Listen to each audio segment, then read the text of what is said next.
Hello, everyone. Welcome again in this news segment where we talk about politics, entertainment, and business.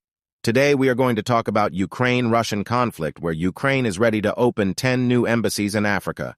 Welcome. Ukrainian Foreign Minister Dmytro Kuleba laid out his country's plans to counter Russia's influence in Africa, while saying he has no indication of what leaders from the continent are proposing in a planned peace initiative. Kuleba, who spoke to African journalists on a conference call on Wednesday, said his country will open 10 new embassies on the continent, starting with Rwanda and Mozambique. It will also seek to boost agricultural exports to the continent and strengthen military relations. We are eager to build strong partnerships based on the principle of 3M: mutual respect, mutual interest, and mutual benefit, he said. Ukraine is not a victim, and not a beggar coming to ask for help. We come to African friends offering mutually beneficial partnerships.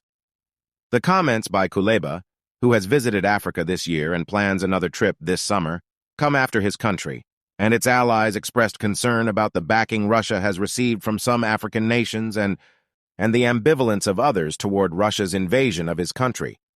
Some African countries, including South Africa, have abstained from United Nations resolutions condemning the invasion.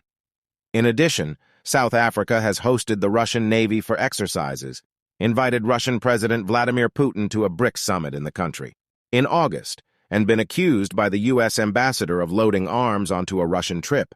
South Africa insists it's not taking sides in the conflict and has denied supplying weapons to Russia.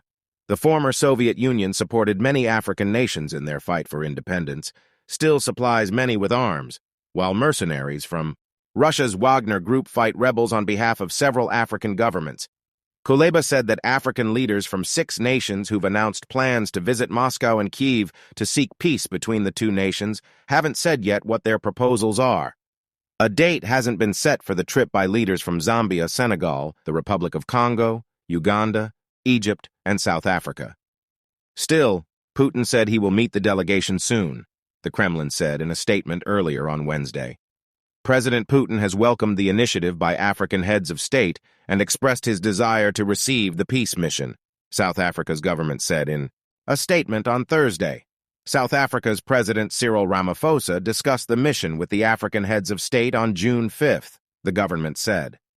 While Ukraine is willing to host the African leaders, any proposal must respect Ukraine's territorial integrity and must not demand an immediate ceasefire, Kuleba said. African nations have been hard hit by the conflict, which has driven up the cost of their wheat and fertilizer imports, as the warring nations are key suppliers of both commodities. We also keep working hard to ensure that the volume of exported Ukrainian grain keeps growing despite any obstacles, Kuleba said. And by any obstacles, I mean Russia. This is the only obstacle, really. This the end of the news. More articles about Ukraine-Russian conflict to come. Stay tuned. Please leave your comment below and don't hesitate to suggest topics and headline. Remember to subscribe and click on bell to turn on notification. Stay with us. Thank you.